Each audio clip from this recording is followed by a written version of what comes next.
حضرت عبداللہ ابن عمر ایک اونٹنی پہ بیٹھے تھے. اونٹنی بڑی پیاری لگی, بڑی خوبصورت تھی, بڑی بہترین تھی, بڑی صاف ستھری تھی. تو 2-3 دفعہ اپنے غلام سے کہا, یار بڑی پیاری ہے, بڑی خوبصورت ہے, دیکھو اس کا چلنے کا انداز کتنا نرالا ہے. آج کل بھی ڈرائیور گاڑی چلاتے ہیں تو کہتے ہیں بڑی ہلکی پھلکی ہے جی, بریکیں بھی بڑی ٹھیک ہیں جی اس کی, فلاں معاملہ بھی اس کا بڑا صحیح ہے.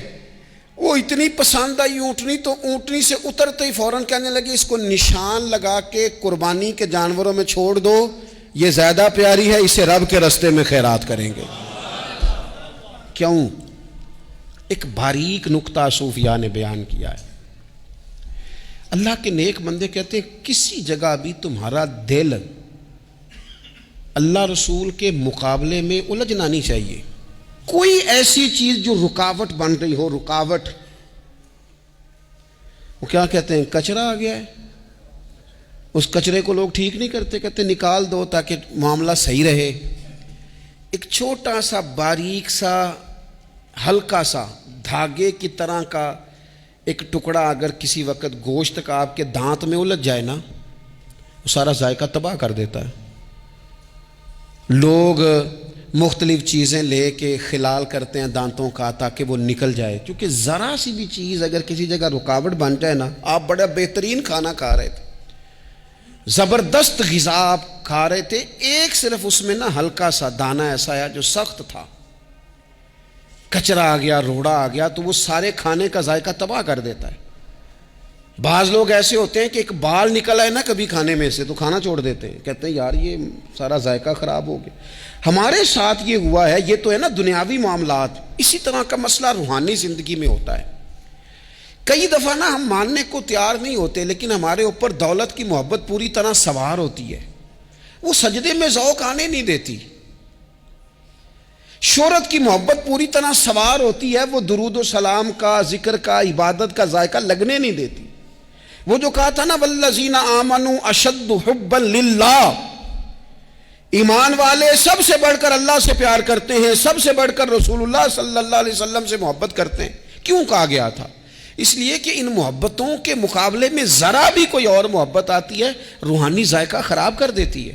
ہمارا دل نہیں لگتا, ہم بور ہوتے ہیں, ہم پریشان ہوتے ہیں. مسئلہ یہ ہے کہ جس دل میں صرف رب رسول کو ہونا چاہیے تھا, وہاں شہرت آ گئی ہے, شہرت کی محبت آ گئی ہے, دکھاوا آ گیا ہے, مال آ گیا ہے, کئی قسم کے ہم نے بت معاذ اللہ اکٹھے کر لیے, اور پھر وہ ساری کیف مستی آئے. یہ کیسے ہو سکتا ہے؟ حضرت عبداللہ ابن عمر رضی اللہ تعالیٰ عنہ کے پاس ایک گدھا تھا. ہم پنجابی میں تو کہا کرتے تھے کہ بڑا ساؤ جانور ہے, بڑا دھیما ہے, بڑا اچھا ہے, سواری بھی کرتے تھے اس پہ, اس پر بوجھ بھی رکھتے تھے, اور بھی کئی کام, جانوروں کا چارہ بھی اس پہ رکھ کے لایا جاتا تھا. بہت سارے لوگ اس کی تعریف کرتے تھے کہ ظاہر ہے اس وقت یہ جانور ہر گھر کی ضرورت ہوتے تھے. لوگوں نے بڑی تعریف کی کہ جناب یہ گدھا بڑا اچھا ہے, بڑا عمدہ ہے. اب بعض چیزیں ایسی ہوتی ہیں جن سے دل لگ جاتا ہے.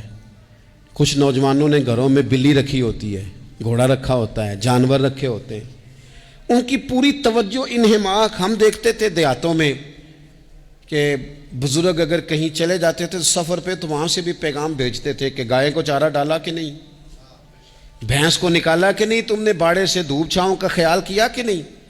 وہ چیز ذہن میں آ جاتی تھی. حضرت عبداللہ ابن عمر رضی اللہ تعالیٰ عنہ, وہ گدھا چونکہ بڑا پیارا تھا, بڑا اچھا جانور تھا, اور بڑے کام کرتا تھا, بہت سارے معاملات گھر کے اور کھیتی باڑی کے اس کے ذمے تھے, تو گھر والے بھی کہتے کہ اس جانور کی وجہ سے بڑی خیر ہے, بڑے کام ہو جاتے ہیں. آپ کا بھی خیال تھا. حضرت عبداللہ ابن عمر ایک دن گھوڑے سے نیچے اترے یا اس گدھے سے نیچے اترے, تو خادم کو بلا کے کہنے لگے اسے لے جاؤ اور بیچ کے پیسے اللہ کے رستے میں خیرات کر دو. اب وہ خادم کا بھی اس سے دل لگ گیا تھا, جانور گھر میں ہوتا ہے, دلچسپی ہو جاتی. کہنے لگا حضور وہ سارا محلہ تو اس کی تعریف کرتا ہے, سارے خاندان والے تو اس جانور سے دلچسپی رکھتے ہیں, اور آپ بیچ رہے ہیں. آپ فرمانے لگے جس طرح سب کا دل اس کی طرف ہے نا کہ اچھا جانور ہے, میرا بھی ہو گیا ہے, لیکن میں اپنے دل کو سوائے رب رسول کے کسی اور طرف ہوتا دیکھ نہیں سکتا. اعظم بلا سے اپنی وہ ہستی ہی کیوں نہ ہو, اعظم بلا سے اپنی وہ ہستی ہی کیوں نہ ہو, جو چیز اس کی راہ میں حائل ہو پھونک دو, جلا دو ایسی ساری چیزیں جو ان کے راستے میں آتی ہیں.